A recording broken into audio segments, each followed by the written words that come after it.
नमस्कार, लाख टेकी की बात में आप सभी का बहुत स्वागत है। आपके साथ मैं हूं नलिनी पांडे। नमस्कार, मैं हूं आपके साथ अमित गर्ग शुक्ला। लाख टेकी की बात में आपको दिखाएंगे M22 से सेटिंग, अपराध की फील्डिंग, क्योंकि कन्नौज, अयोध्या और गोमती नगर कांड में अखिलेश यादव डिफेंडिंग मोड में आ चुके हैं। इसके साथ ही आपको दिखाएंगे आगे है उपचुनाव, अपने अपने दांव, क्योंकि लखनऊ से दिल्ली तक अब चुनावी बिसात बिछने लग गई है। साथ ही बात करेंगे क्या समाजवादी पार्टी में मुस्लिमों का अपमान हुआ, आखिर क्या है इसके पीछे की सच्चाई, डिटेल में आपको समझाएंगे। साथ ही बात करेंगे सीएम योगी के नाम एक और नए रिकॉर्ड हो चुका है, आखिर क्या है वो रिकॉर्ड, ये पूरी डिटेल आगे आपको देंगे।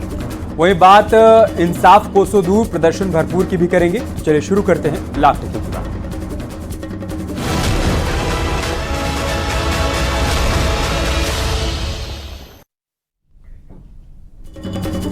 उत्तर प्रदेश में 69,000 प्राइमरी टीचर्स की भर्ती के मामले में बड़ी खबर आई है।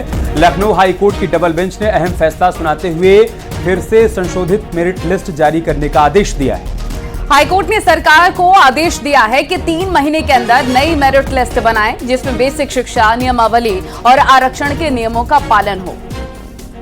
बता दें कि अभ्यर्थियों ने पूरी भर्ती पर सवाल उठाते हुए 19,000 पदों पर आरक्षण घोटाले का आरोप लगाया था और इसी मामले में हाईकोर्ट में सुनवाई हुई। सुनवाई के बाद ये बड़ी बात सामने आई है। हमारे सहयोगी ऋषभ मणि इस वक्त हमारे साथ जुड़ चुके हैं। ऋषभ, और क्या जानकारी आपके पास? तो उत्तर प्रदेश में 69,000 प्राइमरी टीचर्स की भर्ती के मामले में ये बड़ी खबर आई है। एक बार फिर से आपको समझा देते हैं। लखनऊ हाईकोर्ट की डबल बेंच ने अहम फैसला सुनाते हुए एक बार फिर से संशोधित मेरिट लिस्ट जारी करने का आदेश दिया है। हाईकोर्ट ने सरकार को आदेश दिया है कि 3 महीने के भीतर आप नई मेरिट लिस्ट बनाएं, जिसमें बेसिक शिक्षा नियमावली और आरक्षण के नियमों का पालन किया जाए। बता दें कि अभ्यर्थियों ने पूरी की पूरी भर्ती पर ही सवाल उठाते हुए 19,000 पदों पर आरक्षण घोटाले का आरोप लगाया था। हमारे सहयोगी ऋषभ मणि इस वक्त हमारे साथ जुड़ चुके हैं। ऋषभ, आपके पास क्या जानकारी, क्या अपडेट है इस खबर से संबंधित? अमित, देखिए, हाईकोर्ट डबल बेंच ने जो सिंगल बेंच का आदेश था उसको संशोधित किया और ये आदेश दिया है कि 69,000 सहायक शिक्षक अभ्यर्थियों की नए सिरे से सूची बनाई जाए। और ये आदेश जो दिया गया है वो 2019 सहायक शिक्षक भर्ती मामले में दिया गया और ये भी कहा गया है कि सामान्य श्रेणी की मेरिट में आने पर आरक्षित वर्ग के अभ्यर्थियों को सामान्य में माइग्रेट किया जाए। और ये भी अपने आदेश में डबल बेंच ने कहा है कि आरक्षित वर्ग के 6800 अभ्यर्थियों की चयन सूची को खारिज करने का जो आदेश था वो यथावत रहेगा। इसका मतलब वो आदेश वैसे ही जारी रहेगा। कोर्ट ने ये भी कहा है कि यदि वर्तमान में कोई भी सहायक शिक्षक जो भर्ती में था, अगर उसके ऊपर कोई विपरीत असर पड़ता है इस आदेश का, तो मौजूदा सत्र का उसे लाभ दिया जाए ताकि छात्रों की पढ़ाई पर कोई खराब असर ना पड़े। और ये भी कहा है कि 3 महीने के अंदर ये नई सूची बनाने की कार्रवाई पूरी कर दी जाए। ठीक है, विस्तार से जानकारी देने के लिए आपका बहुत शुक्रिया।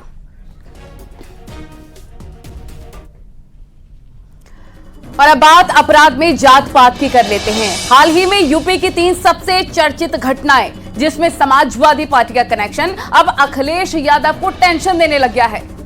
अयोध्या, कन्नौज और गोमती नगर की घटना में जो आरोप समाजवादी पार्टी के नेता या पूर्व नेता पर लगे, अब उस दाग को धोने के लिए फैक्ट फाइंडिंग टीम का गठन हो रहा है। समाजवादी पार्टी ने फैक्ट फाइंडिंग टीम इसलिए तैयार की है जिससे उनके नेताओं पर लगे गैंगरेप और दुष्कर्म जैसे गंभीर आरोपों पर जवाब दिया जा सके। यानी उपचुनाव से पहले अपराध के जिस जाल में समाजवादी पार्टी फंस चुकी है, उससे बाहर निकलने के लिए खुद अखिलेश मोर्चे पर आ चुके हैं। इसी पर आपको एक रिपोर्ट दिखाते हैं। आज लड़कियों के साथ अयोध्या, कन्नौज से लेकर कोलकाता तक जो हो रहा है उसके ऊपर आपके मुंह में दही क्यों जमा हुआ? ये अपराधी हैं। पहला अपराधी है पवन यादव,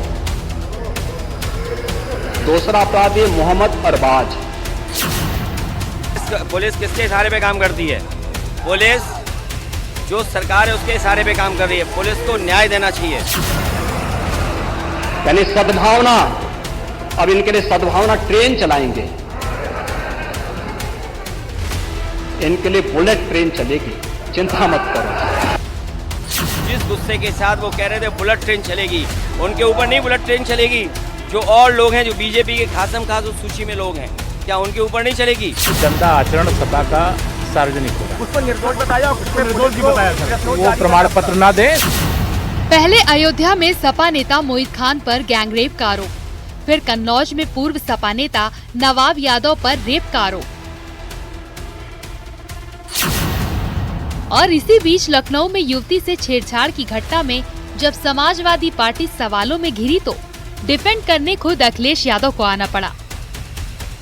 आजकल कन्नौज बहुत हेडलाइन पर है, सरकार को बहुत धन्यवाद उसके लिए।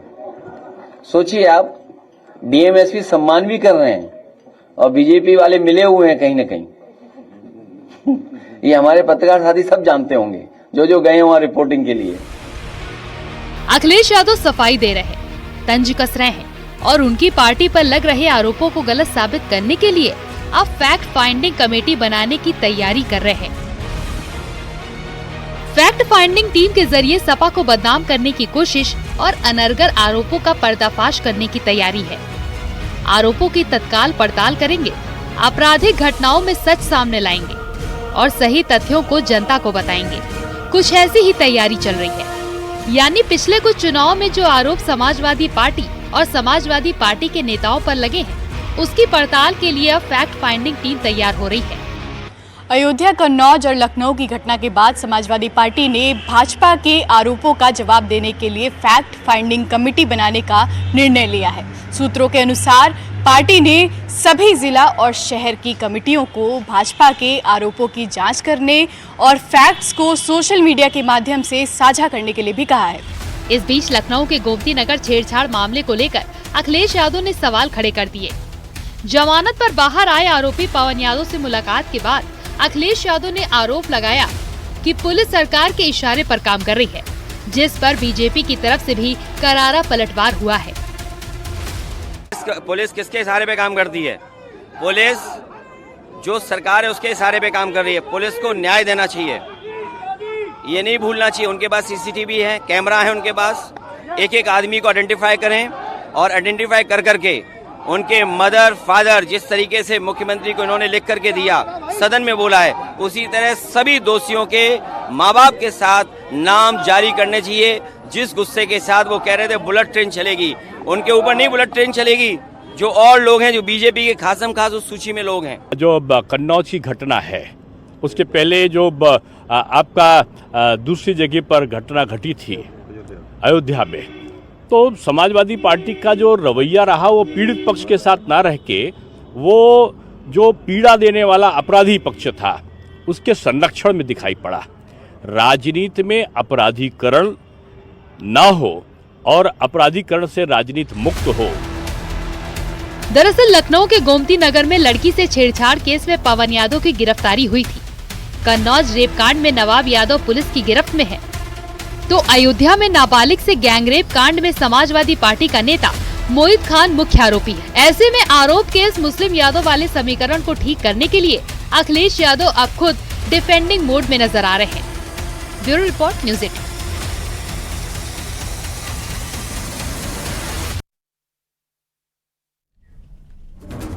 और इस बीच केशव प्रसाद मौर्य ने गोमती नगर कांड में अखिलेश यादव के बयान को गंदी राजनीति वाला बयान दिया है। तो अपर्णा यादव ने इन सभी आपराधिक घटनाओं में दोषियों को सख्त से सख्त सजा दिलवाने की बात कही है।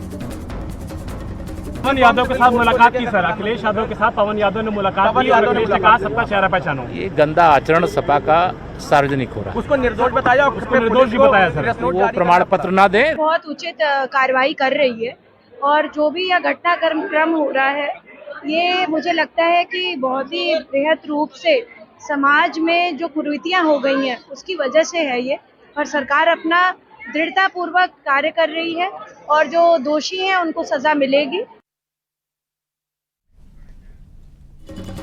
उपचुनाव के लिए लखनऊ से दिल्ली तक मीटिंग से लेकर मंथन तक का दौर जारी है। बीजेपी के सहयोगी अपनी रणनीति पर काम कर रहे हैं, तो दूसरी तरफ विपक्षी नेता अपने एजेंडे को धार देने में जुटे हुए हैं। अखिलेश यादव पीडीएफ फॉर्मूले पर तो मायावती आरक्षण को मुद्दा बना चुकी है। यानी कि एक तरफ बीजेपी और समाजवादी पार्टी है तो दूसरी तरफ मायावती भी चुनावी मैदान में ताल ठोक रही हैं।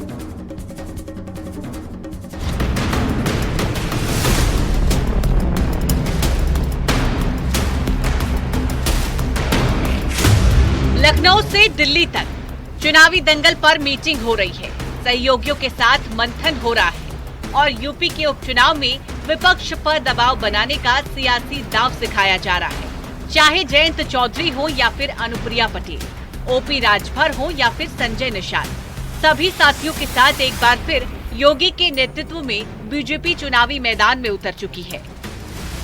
दिल्ली में सहयोगी दलों की बैठक हुई। जेपी नड्डा के नेतृत्व में हुई इस मीटिंग में सहयोगियों से समन्वय पर चर्चा हुई। साथ ही उपचुनाव में सीट शेयरिंग पर भी बात हुई। बीजेपी राष्ट्रीय अध्यक्ष जेपी नड्डा के आवास पर एनडीए के सहयोगी दलों की बैठक हुई। इसमें उत्तर प्रदेश के भी सभी सहयोगी दल मौजूद रहे। सूत्रों की माने तो इसमें उत्तर प्रदेश में होने वाले 10 विधानसभा उपचुनावों के सीटों को लेकर के भी चर्चा हुई और फॉर्मूला पर आखिरी मोहर भी लग गई। दिल्ली में बीजेपी के सहयोगी दलों की मीटिंग उस वक्त हुई जब विपक्ष पूरी तैयारी के साथ चुनावी मैदान में उतर चुका है। चाहे अखिलेश यादव हो या फिर मायावती, दोनों अपने अपने एजेंडे को धार दे रहे हैं। अखिलेश यादव पीडीए फॉर्मूले के साथ एक बार फिर आगे बढ़ रहे हैं, तो उपचुनाव में मायावती ने आरक्षण को एक बार फिर मुद्दा बनाया है। यानी एक तरफ बीजेपी अपने साथियों के साथ विकास राष्ट्रवाद के मुद्दे पर आगे बढ़ रही है, तो विपक्ष की तरफ से आरक्षण और जातिगत राजनीति को हवा दी जा रही है। अखिलेश यादव को अभी ही अपनी हार का डर और भय सताने लगा है। कहते हैं कि बार बार जनता को मूर्ख नहीं बनाया जा सकता। जनमानस को मूर्ख बनाकर संविधान खतरे में है, इस तरह की बातों से लोगों को बरगलाकर और पूरी तरह से भारतीय जनता पार्टी हारेगी हारेगी हारेगी और 50,000 वोट से ज्यादा हमारा उम्मीदवार जीतेगा। कोई भी आ जाए, दुनिया की कोई ताकत लगा दे, दुनिया की कोई ताकत लगा दे, मिल्कीपुर चुनाव में कुछ भी नहीं कर पाएंगे। 10 सीटों पर होने वाले उपचुनाव न सिर्फ बीजेपी के लिए प्रतिष्ठा का सवाल है, बल्कि लोकसभा चुनाव में हुई चूक के बदले का वक्त भी है, जिसके लिए खुद सीएम योगी कमान संभाल चुके हैं।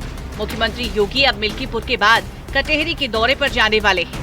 दरअसल ये वही सीट है जहां समाजवादी पार्टी ने शिवपाल यादव को प्रभारी बनाया और अब सीएम योगी के सामने होंगे। Bureau report, news 18।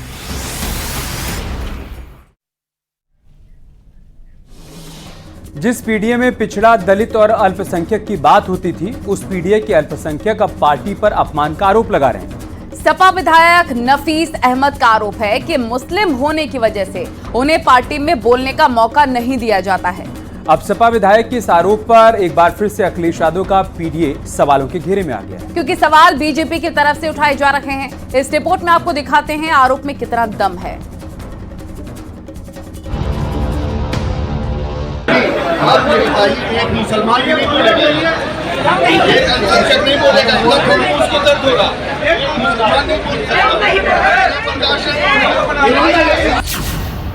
क्या समाजवादी पार्टी में मुसलमानों का अपमान हुआ?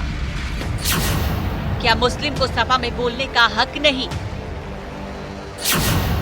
क्या पीडीए से अल्पसंख्यक गायब हो चुका है? ये सवाल इसलिए क्योंकि समाजवादी पार्टी के विधायक ने ही समाजवादी पार्टी पर गंभीर आरोप लगा दिए हैं, वो भी तब जब आजमगढ़ में सांसद धर्मेंद्र यादव की मीटिंग चल रही थी।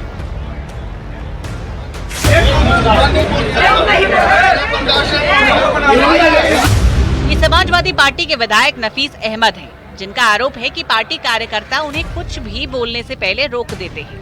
उनका आरोप है मुस्लिम होने की वजह से उनका भरी सभा में अपमान होता है, और जब इस अपमान को वो बार बार नहीं सह पाए तो गुस्सा दुनिया के सामने आ गया।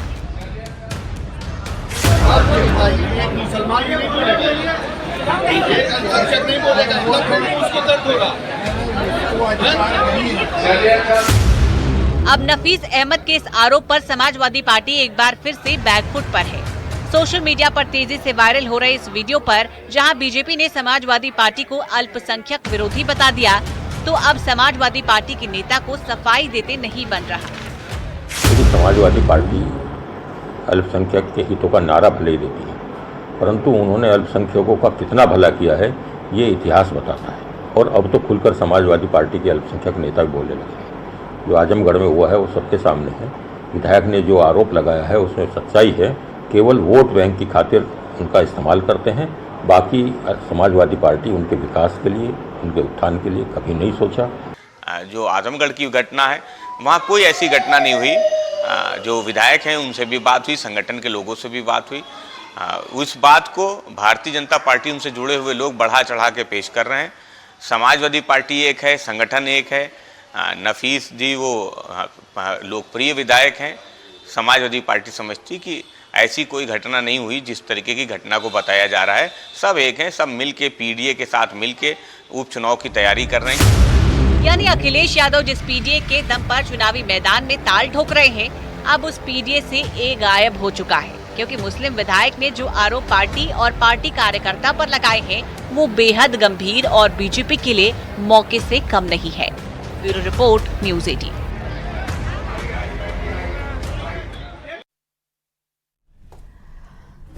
और वहीं योगी आदित्यनाथ ने सबसे लंबे कार्यकाल वाले मुख्यमंत्री का रिकॉर्ड बना लिया है।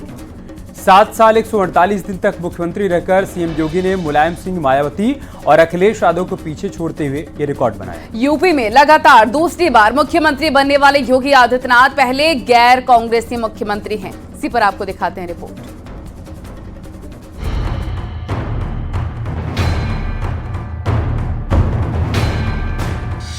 सीएम योगी ने बनाया नया रिकॉर्ड। यूपी के मुख्यमंत्री योगी आदित्यनाथ ने एक खास रिकॉर्ड अपने नाम कर लिया है। अब योगी यूपी में सबसे लंबे समय तक लगातार कार्यकाल वाले मुख्यमंत्री बन गए हैं। सबसे लंबे कार्यकाल वाले मुख्यमंत्री सीएम योगी ने लगातार 7 साल 148 दिन तक मुख्यमंत्री रहने का रिकॉर्ड बनाया है। ये यूपी के लिए एक नया रिकॉर्ड है। उत्तर प्रदेश के मुख्यमंत्री योगी आदित्यनाथ ने एक नया रिकॉर्ड बनाया है। ये रिकॉर्ड उत्तर प्रदेश में सर्वाधिक दिनों तक लगातार मुख्यमंत्री के पद पर बने रहने का है। मुख्यमंत्री योगी आदित्यनाथ बीते 7 वर्ष और 148 दिनों तक लगातार मुख्यमंत्री पद पर बने रहने के बाद अब उन्होंने उत्तर प्रदेश के सभी पूर्व मुख्यमंत्रियों के रिकॉर्ड को तोड़ दिया है। 7 साल 148 दिन तक सीएम रहने का रिकॉर्ड। यूपी की 2 दशक की राजनीति में बने मुख्यमंत्रियों पर नजर डालें तो मुलायम, अखिलेश और मायावती इस रिकॉर्ड में नजर नहीं आते।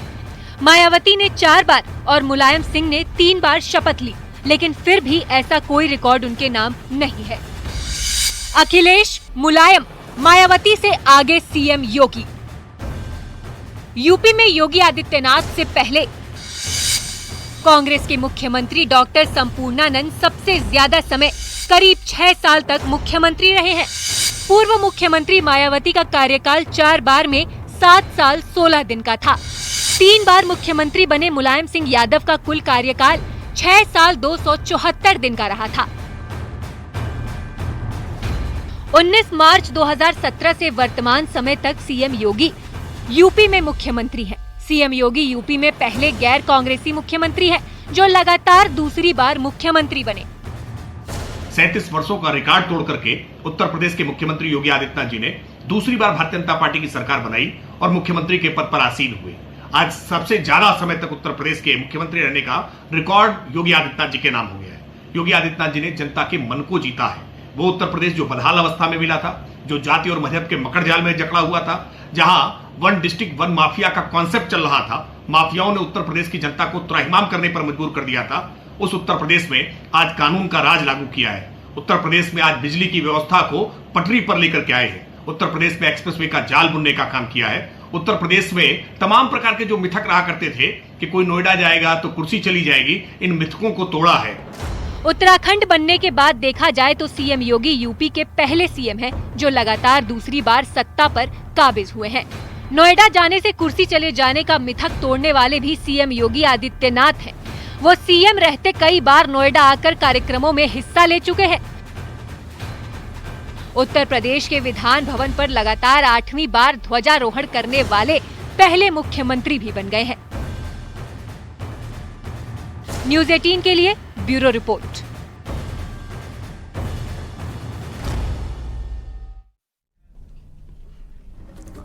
जिस कोलकाता कांड को लेकर ममता सरकार सवालों के घेरे में है, कोलकाता हाईकोर्ट ममता सरकार को कड़ी फटकार लगा चुका है। केस सुलझाने के लिए जांच ममता बनर्जी की पुलिस से छीनकर सीबीआई को सौंपी जा चुकी है। वो ममता बनर्जी आज विरोध प्रदर्शन कर रही थी, लेकिन किसके खिलाफ वो खुद मुख्यमंत्री हैं। लेकिन इन सब के बीच सबसे बड़ी परेशानी मरीजों की बढ़ने वाली है, क्योंकि कल देश भर के सारे डॉक्टर हड़ताल पर रहेंगे। इसी पर आपको एक रिपोर्ट दिखाते हैं। অশান্তি করতে চান বাম এবং রাম, তারা একত্রিত হয়ে এই গন্ডগোলটা করেছে।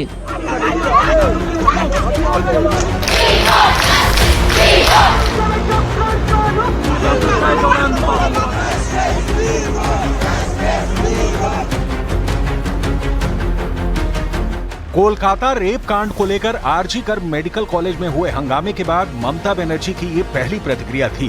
ममता ने डॉक्टर बेटी के रेप और मर्डर के बाद भड़की हिंसा को राम और वाम से जोड़ दिया। ममता बनर्जी का कहना है कि मेडिकल कॉलेज में जो हिंसा हुई उसके पीछे बीजेपी और लेफ्ट जैसी पार्टियों की राजनीतिक साजिश थी। ममता के इस बयान के बाद बीजेपी ने उन पर तीखा प्रहार किया। केंद्रीय मंत्री गिरिराज सिंह ने कहा कि ममता बनर्जी ने भगवान राम के लिए अपशब्दों का प्रयोग किया है, जो बर्दाश्त नहीं किया जा सकता। उन्होंने कहा कि बंगाल में अन्याय रूपी रावण, ताड़का और शूर्पणखा का वध होना तय है। वहीं संत समाज ने भी ममता के इस बयान पर नाराजगी जताई है। ছাত্র ছাত্রীদের কোনো দোষ দিচ্ছি না, বহিরাগত কিছু রাজনৈতিক লোক যারা বাংলায় অশান্তি করতে চান, বাম এবং রাম, তারা একত্রিত হয়ে এই গন্ডগোলটা করেছে। আমার সবচেয়ে খারাপ লাগছে কি জানেন, बंगाल में अन्याय रूपी रावण, ताड़का, शूर्पणखा का वध होना तय है। राम सद्भाव के प्रतीक हैं। आप माटी और मानुष भूल चुकी है। ममता बनर्जी ने बंगाल में हुई जिस हिंसा को बीजेपी और लेफ्ट से जोड़ा, जिसके लिए वो भगवान राम के नाम को भी विवादों में डालने से पीछे नहीं हटी, उस हिंसा को लेकर अब वो खुद सवालों में हैं, क्योंकि विपक्षी पार्टियां खुलकर ये आरोप लगा रही हैं कि आरजी मेडिकल कॉलेज में तोड़फोड़ करने वाले टीएमसी के गुंडे थे। ममता बनर्जी अपने सियासी फायदे के लिए आरोपियों और पुलिस के गठजोड़ पर पर्दा डालने की कोशिश कर रही हैं। क्या अब लड़की के बलात्कार के लिए, उसके इंसाफ के लिए हिंदुस्तान की जनता तभी आवाज उठाएगी उस लड़की की और उस प्रदेश की पॉलिटिक्स को देखकर? और अगर ममता जी को लेफ्ट विंग से इतनी ही परेशानी है तो वो इंडिया अलायंस छोड़ दें। उसके लिए कार्रवाई होनी चाहिए। और ममता बनर्जी जी खुद मुख्यमंत्री, महिला मुख्यमंत्री हैं। आप उससे उम्मीद नहीं करोगे कि वो तो करेंगी कार्रवाई, लेकिन भारतीय जनता पार्टी के लोग राजनीति न करें। ममता विपक्षी पार्टियों के निशाने पर हैं। उनके इस्तीफे की मांग हो रही है, लेकिन सवालों में घिरी ममता बनर्जी सवालों के जवाब सवालों से ही दे रही हैं। ये ममता बनर्जी का इंसाफ है। वो ट्रेनी डॉक्टर के लिए न्याय की मांग कर रहे डॉक्टरों को दंगाई बता देती हैं। ये कह देती हैं कि पश्चिम बंगाल को बांग्लादेश बनाने की कोशिश हो रही है। रेप और मर्डर की घटना को सुसाइड बताने वाली पश्चिम बंगाल की पुलिस के लिए एक शब्द नहीं बोलती, उल्टा उसे बेस्ट पुलिस बताती है। और जिन ममता बनर्जी पर मुख्यमंत्री होने के नाते पूरे प्रदेश की जिम्मेदारी है, गृह विभाग खुद ममता बनर्जी के पास होने के नाते उन पर प्रदेश की कानून व्यवस्था की भी जिम्मेदारी है। लेकिन जब उनसे पूछा जाता है कि आरोपियों को कौन बचा रहा है, क्यों इतने दिन बीत जाने के बावजूद पुलिस मामले की तह तक नहीं पहुंच पाई, तो वो धरने पर बैठने, पद यात्रा निकालने लगती है। बड़ी बात यह है कि कोलकाता में ट्रेनी डॉक्टर के साथ हैवानियत को लेकर अब देश भर से आवाजें उठ रही हैं। बॉलीवुड के कई कलाकारों ने भी डॉक्टर बेटी के लिए इंसाफ की मांग की है और कोलकाता रेप कांड को लेकर नाराजगी जताई। लेकिन टीएमसी के नेताओं को इसके पीछे भी साजिश का एंगल दिखाई देता है।